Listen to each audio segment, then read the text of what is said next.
शीघ्र आसुथिबा प्रभु जीशुख्रीष्टଙ୍କ पवित्र बहुमूल्य नाम पुनर्बार निर्मल खरा यूट्यूब चैनल रे एई शुभ सकाळ समय रे प्रभु दास भाव रे आपण समस्त को मु धन्यवाद ज्ञापन करे। प्रभु आपण समस्त को प्रचुर भाव आशीर्वाद करंतु। प्रतिदिन आपण माने एही चैनल द्वारा प्रसारित होतुबा कार्यक्रम द्वारा आशीर्वाद पाउछंती एहा मो विश्वास करूअछि। प्रिय प्रभु लोक माने आमाने शेष दिन रे वास करूछु आ ए शेष दिन रे आमाने जे प्रकार जाग्रत रहिबा कारण केउ मुहूर्त रे मध्य प्रभु आमानकर आगमन करिवे आमे से आगमन निमंते आमे निजको आमे प्रस्तुत करुथिबा। आसंतु आजिर प्रसंग निकट को जिबा। आज आपण मानक निकट रे जो प्रसंग रे कथावार्ता हेबा पई चाहे मंडली रे एही परि गीत गांतु नाही ए विषय रे आपण मानकु अल्प समय धरी किछि कहिबा पई चाहे। प्रिय प्रभुक लोक माने आमाने मंडली रे अनेक गीत गुडी को आमे गाउछु आ गीत गाइबार मुख्य उद्देश्य यह अटे जे परमेश्वर को गौरव देबा, परमेश्वर प्रशंसा करिबा, परमेश्वर को धन्यवाद देबा, तांकर गुण को आमाने वर्णना करिबा। प्रिय माने एथिपाई आमे गीत गुड़िक गाऊ आमे परमेश्वर गौरव निमंते आ गीत गाई आमे परस्पर को मध्य आमे उत्साहित आमे करूछु सेथि निमंते आमे गीत गाऊ। कारण यह ही आमानकर बाइबल कहे एफिसियो एहार 5 अध्याय 18 पदरे आ द्राक्षारसरे मत न हुओ सेथिरु तो अत्याचार जन्मे मात्र आत्मारे पूर्ण होई गीत स्रोत आध्यात्मिक संकीर्तन द्वारा परस्पर को उत्साह दियो पुणी तुम्हानक हृदय रे ईश्वरक उद्देश्य रे संकीर्तन और गीत गायन कर। प्रिय माने आमाने गीत गाइबार उद्देश्य जे आमे परमेश्वर को गौरव देबा आ परमेश्वर महिमा करिबा आ परस्पर को आमे उत्साहित करिबा एथि निमंते आमे गीत आमे गाई थाउ। मात्र अनेक गीत गुड़िक रही जो गीत गुड़िक कि प्रकृत रे बाइबल अनुमोदित गीत गुड़िक नुहे। आसंतु बाइबल रु गोटे गीत को आमे देखिबा प्रथम सामुएल 18 अध्याय जदि आमाने एहाको 6 पदरु आमे पढ़िबा को आरंभ करिबा ए प्रकार लिखा जाए दाऊद पलेस्टे को बध करी फेरिला बेले लोक माने आसु आसु एपरी हेला जे इस्राएलिय समस्त नगररु स्त्री माने बाहरी दारा आनंद ध्वनि और त्रितंत्री वाद्य सहित गायन और नृत्य करू करू साउल राजा को भेटिबा पाई आसिले। गोटे वर्शिप टीम आमानकर महिला मानकर वर्शिप टीम आमानकर भौणी मानकर गोटे वर्शिप टीम जो समय रे दाऊद गलिहात को बध करिसंती आउ इज्राएल लोक विजय पाइछंती से समय रे ए वर्शिप टीम टा ए जो माँ भौणी माने ए वर्शिप टीम बहुत खुशी बहुत आनंद से माने हाथ रे दारा धरिछंती आ विभिन्न प्रकार वाद्य यंत्र धरी एते खुशी एते आनंद रे से माने निज राजांक सहित भेटिबा पय आसु साउल राजांक सहित से माने भेटिबा पय आसुचंती जो भेटिबा पय आसुचंती से माने गाउछंती नाचुचंती आउ से माने गोटे गीत गाइले लिखा जाए 7 पदरे आउ से स्त्री माने वाद्य करू करू बजाओ बजाओ बजाओ उत्तर प्रत्युत्तर क्रमे गायन करी कहिले से माने उत्तर प्रत्युत्तर तरे से माने कोन करछंती गाउछंती गोटे गीत गाउछंती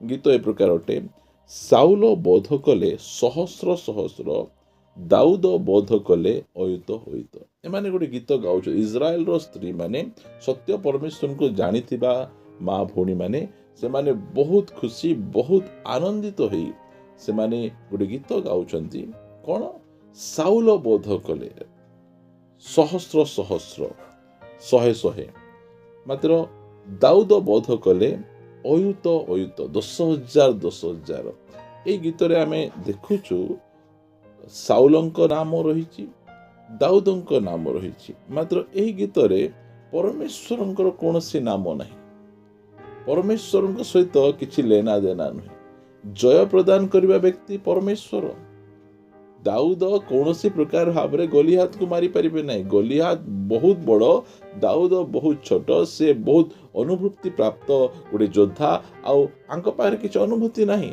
एही प्रकार समय रे परमेश्वर जय प्रदान कले परमेश्वर विजय देले मात्र एही स्त्री लोक माने से माने परमेश्वर को तांको गीत मध्य स्थान ना यहाँ हूँ दुखर विषय। यहाँ ଏଇ ସ୍ତ୍ରୀ ଲୋକମାନେ ଏହି ପ୍ରକାର ଗୀତ ଗାଉଛନ୍ତି, ଏତେ ଭାବପ୍ରବଣ ହେଇଯାଇଛନ୍ତି। ଆଉ ଯେଉଁ ଗୀତ ଗାଉଛନ୍ତି ସେଇ ଗୀତରେ ପରମେଶ୍ୱର ନାହାନ୍ତି, ପ୍ରଭୁଙ୍କ ନାଁ ନାହିଁ, ସଦାପ୍ରଭୁଙ୍କ ନାଁ ନାହିଁ, ଜିହୋବା ପରମେଶ୍ୱରଙ୍କ ନାଁ ନାହିଁ, ଜିହୋବା ଜିରି ପରମେଶ୍ୱରଙ୍କ ନାଁ ନାହିଁ, ପ୍ରଭୁ ଯୀଶୁଖ୍ରୀଷ୍ଟଙ୍କ ନାଁ ନାହିଁ, ପବିତ୍ର ଆତ୍ମାଙ୍କ ନାମ ନାହିଁ। ଆଉ ମାତ୍ର ସେମାନେ ଗାଉଛନ୍ତି। ପ୍ରିୟମାନେ, ଯଦି ଗୋଟେ ଗୀତ ଆମେ ଗାଇବା, ସେ ଗୀତରେ ପରମେଶ୍ୱର ନାହାନ୍ତି, ହେଲେ ସେ ଗୀତ ଆମେ କି ପ୍ରକାର ଭାବେ ଆମେ ଗାଇପାରିବା? ଏଠି ଇସ୍ରାଏଲର ସ୍ତ୍ରୀ ଲୋକମାନେ ସେମାନେ ଏତେ ଭାବପ୍ରବଣ ହେଇଗଲେ, ଏତେ ଆନନ୍ଦିତ ହେଇଗଲେ, ଗୋଟେ ଗୀତକୁ ରଚନା କରି ସେମାନେ ଉତ୍ତର ପ୍ରତ୍ୟୁତ୍ତର ଭାବରେ ସେମାନେ ଗାଉଛନ୍ତି। ଆମମାନଙ୍କର ମଣ୍ଡଳୀ ମଧ୍ୟରେ ମଧ୍ୟ ଅନେକ ଗୀତ ଗୁଡ଼ିକ ରହିଛି, ଯେଉଁ ଗୀତରେ କି ଆପଣ ପ୍ରଭୁଙ୍କର ନାଁ ଦେଖିପାରିବେ ନାହିଁ। ଗୋଟେ ଗୀତ ଅଛି, ତୁମରି ରୂପରେ ଅତି ଯତନରେ ଗଢ଼ିଛ ମତେ। ଏ ଗୀତକୁ ପୁରା ଯଦି ଆପଣମାନେ ଦେଖିବେ, ବହୁତ ସୁନ୍ଦର ଭାବେ ଲେଖାଯାଇଛି, ମାତ୍ର ସେହି ଗୀତରେ ପରମେଶ୍ୱରଙ୍କ ନାଁ ନାହିଁ। ଗୀତ ରଚକ ଯାକ ଅଛନ୍ତି, ସେମାନେ ଏହି ପ୍ରକାର ଟେକ୍ନିକ୍ ଭାବରେ ଗୀତ ଲେଖନ୍ତି, ଯେଉଁ ଗୀତ କି ଯୀଶୁଙ୍କ ନିମନ୍ତେ ଗାଇ ହେବ, ଅନ୍ୟ ଲୋକମାନଙ୍କ ନିମନ୍ତେ, ଅନ୍ୟ ଦେବୀ ଦେବତାମାନଙ୍କ ନିମନ୍ତେ, ଅନ୍ୟ ଭଗବାନ ନିମନ୍ତେ ମଧ୍ୟ ଗାଇ ହେବ। ଏଠି ମଧ୍ୟ ଗାଇ ହେବ, ସେଠି ମଧ୍ୟ ଗାଇ ହେବ। ସେଥିପାଇଁ ସେମାନେ ବହୁତ ଟେକ୍ନିକ୍ରେ କୌଣସି ପ୍ରକାର ନାମ, କାହାର ନାଁ ମେନସନ୍ କରିନଥିବେ ସେଠି। ପ୍ରିୟ ପ୍ରଭୁଙ୍କ ଲୋକମାନେ, ଏହି ପ୍ରକାର ଗୀତ ଗାଇବା ଭଲ ନୁହେଁ, କାରଣ ଏମାନେ ଯେଉଁ ପ୍ରକାର ଗୀତ ସେମାନେ ଗାଇଲେ, এই ଗୀତ ଗାଇବା ଦ୍ୱାରା ପରମେଶ୍ୱର ଗୌରବାନ୍ୱିତ ହେଲେ ନାହିଁ। ଦାଉଦ ଆଉ ସାଉଲ ଏମାନେ ଶତ୍ରୁ ହେଇଗଲେ। ପ୍ରିୟମାନେ, ଏଇ ଯେଉଁ ଗୀତ ଗାଇଲେ, ଏଇ ଯେଉଁ ଗୀତ ଗାଇବା ଦ୍ୱାରା ଲେଖାଯାଉଛି 8 ପଦରେ, ଏଥିରେ ସାଉଲ ଅତି କ୍ରୁଦ୍ଧ ହେଲେ, ବୋଲେ ବହୁତ ରାଗିଗଲେ। ଯେଉଁ ଗୀତ ସେମାନେ ଗାଉଛନ୍ତି, ସେହି ଗୀତରେ ସାଉଲ ରାଗି ଯାଉଛନ୍ତି, କାହିଁକିନା ସେଇ ଗୀତରେ ଦାଉଦଙ୍କର ପ୍ରଶଂସା ଅଧିକ ଅଛି, ସାଉଲଙ୍କ ପ୍ରଶଂସା କମ୍ ଅଛି। ସାଉଲ ବୋଧ କଲେ 100 ଜଣ, ଦାଉଦ ବୋଧ କଲେ 10,000 ଅୟୁତ ଜଣ। ଦାଉଦକୁ ଅଧିକ ପ୍ରଶଂସା ମିଳୁଛି, ସାଉଲକୁ କମ୍ ପ୍ରଶଂସା ମିଳୁଛି। ସେଥିପାଇଁ ସାଉଲ ରାଜା ଭାବରେ, ମୁଁ ରାଜା, ମୋତେ ଅଧିକ ପ୍ରଶଂସା କରିବା କଥା। ପ୍ରିୟମାନେ, କାହାକୁ ପ୍ରଶଂସା କରିବା କଥା ନୁହେଁ, ପ୍ରଶଂସାର ଯୋଗ୍ୟ କେବଳ ପରମେଶ୍ୱର ଅଟନ୍ତି, ସେ ହିଁ ଯୋଗ୍ୟ। ଯେଉଁ ସାଉଲ ଗଲିଆତକୁ ଦେଖି ଲୁଚୁଥିଲେ, ଡରୁଥିଲେ, ଆଉ ସେ ନିଜେ ସାମ୍ନାକୁ ଯାଇପାରୁନଥିଲେ, ଆଉ ସେ କହିଦେଲେ ଯେ ମଧ୍ୟ ଗଲିଆତକୁ ମାରିବ, ତା ସହିତ ମୋ ଝିଅର ବାହାଘର ମୁଁ କରିଦେବି, ତାକୁ এই ପ୍ରକାର କରିବି, ସେ କହିଦେଲେ। ମାତ୍ର ଆଜି ଯେତେବେଳେ ସେ ଗୀତ ଶୁଣୁଛନ୍ତି, ସେତେବେଳେ ସେ କହୁଛନ୍ତି ମୋତେ ବଡ଼ କରିବା କଥା। ପ୍ରିୟମାନେ, ଡରିକିନା ଯେଉଁ ସାଉଲ ରାଜା ଥିଲେ, ସେ ଆଜି এই ଗୀତ ଶୁଣି ସେ କ'ଣ ହେଉଛନ୍ତି? ରାଗି ଯାଉଛନ୍ତି, କ୍ରୋଧ କରୁଛନ୍ତି। ଯେଉଁମାନେ ଗାଉଛନ୍ତି ସେମାନଙ୍କୁ ସେ କ୍ରୋଧ କରୁନାହାନ୍ତି, ମାତ୍ର ସେ ଦାଉଦଙ୍କୁ କ୍ରୋଧ କରୁଛନ୍ତି। 8 ପଦରେ, ଏଥିରେ ସାଉଲ ଅତି କ୍ରୁଦ୍ଧ ହେଲେ ଓ ଏହି କଥା ତାଙ୍କର ଦୃଷ୍ଟିରେ ମନ୍ଦ ବୋଧ ହେଲା। ଏଣୁ ସେ କହିଲେ, ସେମାନେ ଦାଉଦକୁ ଅୟୁତର ଜୟୀ ଓ ଆମ୍ଭକୁ କେବଳ ସହସ୍ର ଜୟୀ ବୋଲି କହିଲେ। ରାଜତ୍ୱ ଛଡ଼ା ତାହାର ଆଉ କ'ଣ ପାଇବାର ବାକି ଅଛି? ସେହି ଦିନାବଧି ସାଉଲ ଦାଉଦଙ୍କ ପ୍ରତି କୁଦୃଷ୍ଟି ରଖିଲେ। ପ୍ରିୟମାନେ, ଆମମାନେ ପରମେଶ୍ୱରଙ୍କ ପ୍ରଶଂସା କରିବା, ମନୁଷ୍ୟକୁ ଗୌରବ ଦେବା କଥା ନୁହେଁ। ସେଇ ଯେଉଁ ଗୀତ ଗାଇଲେ ସେମାନେ, ଯେଉଁ ଗୀତରେ କି ପରମେଶ୍ୱର ନାହାନ୍ତି, ଏହି ପ୍ରକାର ଗୀତ ମଣ୍ଡଳୀରେ ପବିତ୍ର ଆତ୍ମାଙ୍କର କାମ ଆଣିବ ନାହିଁ, ଦୁଷ୍ଟ ଆତ୍ମାର କାମ, ମନ୍ଦ ଆତ୍ମାର କାମ ଆଣିବ। କାରଣ ଯେଉଁ ଗୀତରେ ପରମେଶ୍ୱର ନାହାନ୍ତି, ଆଜି ଅନେକ ଗୀତ ଅଛି ଯେଉଁ ଗୀତରେ କି ନାଁ ମଧ୍ୟ ଥିବ ପ୍ରଭୁଙ୍କର, ମାତ୍ର ସେଠି ପରମେଶ୍ୱର ନଥିବେ। ଲୋକମାନେ ନିଜର ସ୍ୱରକୁ ଦେଖାଇବା ପାଇଁ, ନିଜକୁ ଉପରକୁ ଟେକିବା ପାଇଁ ସେମାନେ ଏଇସବୁ ଗୀତ ଗୁଡ଼ିକ ସେମାନେ ଗାଆନ୍ତି। ଏହି ପ୍ରକାର ଗୀତ ଠାରୁ ଯଦି ଆମେ ସାବଧାନ ରହିବା ନାହିଁ, ତାହେଲେ ଦୁଷ୍ଟ ଆତ୍ମା, ମଣ୍ଡଳୀ ମଧ୍ୟରେ ଅଶାନ୍ତି, ଗଣ୍ଡଗୋଳ ଏସବୁ ଗୁଡ଼ିକ ଆରମ୍ଭ ହୋଇଯିବ। କାରଣ এই ଗୀତରେ ସତ ମଧ୍ୟ ନାହିଁ। କେଉଁ ଜାଗାରେ ମଧ୍ୟ ଦାଉଦ ଅୟୁତ ଜଣକୁ ବୋଧ କଲେ ଆମେ ଜାଣିନାହୁଁ, ଆମେ କି ଦାଉଦ ମଧ୍ୟ ଅୟୁତ ଜଣକୁ ବୋଧ କରିନାହାନ୍ତି, କେବଳ ଗୋଟିଏ ଗଲିଆତକୁ ମାରିଛନ୍ତି। ମାତ୍ର ଏମାନେ ମିଛ ମଧ୍ୟ ରହିଛି ଏ ଗୀତରେ। ପ୍ରିୟ ପ୍ରଭୁଙ୍କ ଲୋକମାନେ, ଆମମାନଙ୍କର ଗୀତରେ ମିଛ ରହିବାର ନାହିଁ, ଆମ ଗୀତରେ ସତ ରହିବାକୁ ପଡ଼ିବ। କାରଣ ସେହି ପ୍ରକାର ଗୀତ ଦ୍ୱାରା ମଣ୍ଡଳୀ ମଧ୍ୟରେ ଅଶାନ୍ତି, ମଣ୍ଡଳୀ ମଧ୍ୟରେ ଦଳଭେଦ, ମତଭେଦ, ମନ୍ଦ ଆତ୍ମାର କାର୍ଯ୍ୟ, ପରସ୍ପର ପ୍ରତି ଈର୍ଷା ମନୋଭାବ ପଳାଇ ଆସେ। ସେଥିପାଇଁ ଆମର ଯେଉଁ ଗୀତ କେବଳ ପରମେଶ୍ୱରଙ୍କର ଗୌରବ ନିମନ୍ତେ ଆମେ ଗାଇବା।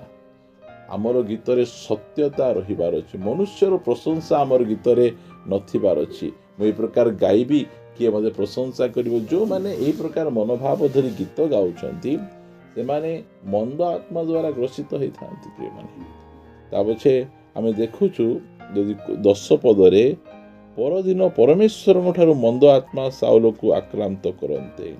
ଯେତେବେଳେ ଏହି ପ୍ରକାର ଆରାଧନା ହେଇଛି, ଏହି ପ୍ରକାର ଗୀତ ଗାୟନ ହେଇଛି, ପବିତ୍ର ଆତ୍ମାଙ୍କର କାର୍ଯ୍ୟ ହେଉନାହିଁ, ମନ୍ଦ ଆତ୍ମାଙ୍କର କାର୍ଯ୍ୟ ହେଉଛି। କି ପ୍ରକାର ଭାବରେ ସାଉଲ ଦାଉଦଙ୍କୁ ବଧ କରିବେ ଏଇଟା ଚିନ୍ତା କରୁଛନ୍ତି। ପ୍ରିୟ ଆରାଧକମାନେ, ଯେଉଁମାନେ ଗୀତ ଲିଡ୍ କରୁଛନ୍ତି, ଯେଉଁମାନେ ମଣ୍ଡଳୀରେ ବର୍ଷିପ ଦାୟିତ୍ୱରେ ଅଛନ୍ତି, ବିଭିନ୍ନ ସଭା ସମିତି ଗୁଡ଼ିକରେ ଅଛନ୍ତି, ଯେଉଁ ଗୀତ ଗୁଡ଼ିକ ଆମେ ଗାଉଛୁ ସେ ଗୀତ ଗୁଡ଼ିକ ବାଇବଲ ଅନୁମୋଦିତ କି ନୁହେଁ, ସେ ଗୀତ ଗୁଡ଼ିକରେ ପରମେଶ୍ୱରଙ୍କର ଗୌରବ ଅଛି କି ନାହିଁ, ସେ ଗୀତରେ ସତ୍ୟତା ରହିଛି କି ନାହିଁ, ଏସବୁ ଗୁଡ଼ିକକୁ ଆମେ ଯାଞ୍ଚ କରିବାର ଅଛି। ସବୁଠୁ ବଡ଼ ବିଷୟ, ଯେଉଁ ଗୀତ ଆମେ ଗାଉଛୁ ସେ ଗୀତ ଅନୁସାରେ ଆମର ଜୀବନ ମଧ୍ୟ ଅଛି କି ନାହିଁ ଏହା ଆମେ ଜାଣିବାର। ସେଦିନ ଇସ୍ରାଏଲର ସ୍ତ୍ରୀ ଲୋକମାନେ ଯେଉଁ ପ୍ରକାର ଗୀତ ଗାଇଲେ, ଦାଉଦ ଆଉ ସାଉଲଙ୍କ ମଧ୍ୟରେ ଶତ୍ରୁତା ହେଇଗଲା, ମନ୍ଦ ଆତ୍ମା ପଳାଇ ଆସିଲା। ପ୍ରିୟ ପ୍ରଭୁଙ୍କ ଲୋକମାନେ, ଆମମାନେ ପବିତ୍ର ଆତ୍ମାରେ ପରିପୂର୍ଣ୍ଣ ହୋଇ ଆମେ ଗୀତ ଯଦି ଆମେ ଗାଇବା, ପରମେଶ୍ୱର ଗୌରବାନ୍ୱିତ ହେବେ। ଅନ୍ୟ ଭାଇ ଭଉଣୀମାନେ ସେ ଗୀତ ଦ୍ୱାରା ସେମାନେ ମଧ୍ୟ ଆତ୍ମାରେ ପରିପୂର୍ଣ୍ଣ ହେବେ।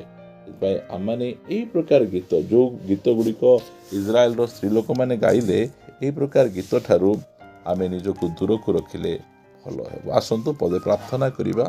ପବିତ୍ର ସ୍ୱର୍ଗୀୟ ପିତା, ଆମେ ତୁମକୁ ହୃଦୟ ସହିତ ଧନ୍ୟବାଦ ଦେଉଛୁ। କେଉଁ ପ୍ରକାର ଗୀତ ଆମେ ଗାଇବାର ଅଛି ତୁମେ ଆମମାନଙ୍କୁ ଜଣେଇଛ। ସେସବୁ ଗୀତ ଦ୍ୱାରା ଆମେ ତୁମର ଗୌରବ ପ୍ରଶଂସା ଆମେ କରିପାରିବୁ। ସେଥିପାଇଁ ଦୟାକରି ଆମମାନଙ୍କୁ ଅନୁଗ୍ରହ କର, ଆଶୀର୍ବାଦ କର। ଆମେ ଯେଉଁମାନେ ଗୀତ ଲିଡ୍ କରୁଛନ୍ତି, ଆମମାନଙ୍କର ଆରାଧନା କରୁଥିବା ଅନେକ ବର୍ଷିପ ଲିଡରମାନଙ୍କୁ ତୁମ ଚଞ୍ଚଳ ଦେଉଛି, ପବିତ୍ର ଆତ୍ମାରେ ପରିପୂର୍ଣ୍ଣ କରି ତୁମେ ଗୌରବ। ପ୍ରାର୍ଥନା ପ୍ରିୟ ପ୍ରଭୁ ଯୀଶୁଙ୍କ ନାମରେ ମାଗୁଅଛି, ଆମେନ୍ ଆମେନ୍। ପ୍ରେଜ୍ ଦ ଲର୍ଡ। ପ୍ରଭୁ ସମସ୍ତଙ୍କୁ ପ୍ରଚୁର ଭାବେ ଆଶୀର୍ବାଦ କରନ୍ତୁ। ଆମେନ୍। ଗଡ୍ ବ୍ଲେସ୍ ୟୁ।